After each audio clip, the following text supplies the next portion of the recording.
What if the most mouth-watering dish in Maui wasn't just made with love and local flavor, but something much darker?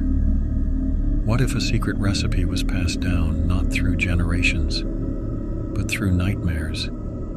Tonight, we unravel the story of a local food legend with a terrifying past. This is the haunting mystery of Tin Roof Maui, and the recipe that shouldn't exist.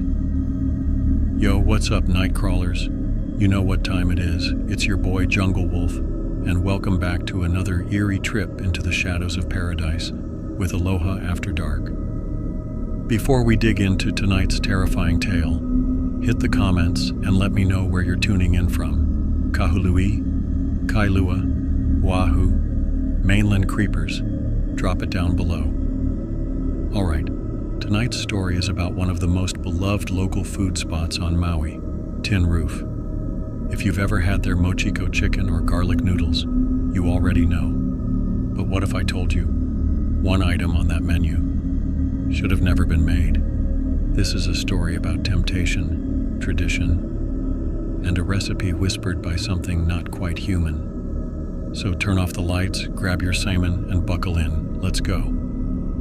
Tin Roof Maui opened its doors in 2016, right off Dairy Road in Kahului. It was the brainchild of Sheldon Simeon, a high-low-born chef who rose to fame on Top Chef and came home to bring his spin on local classics. This wasn't some big touristy thing. It was a love letter to the community. Walk in, grab and go, always packed. But before that restaurant existed, before the foodies posted their bites on IG, there was just the building. Back in the 1970s, that location wasn't a restaurant. It was a second-hand store called Namea Kahiko, known for antique Hawaiian items.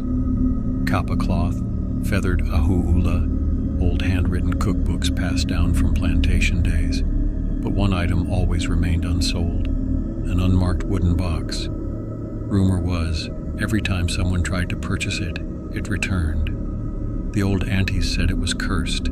It even got a name, Kapahu Aiai, the box of food. But nobody believed in all that, right?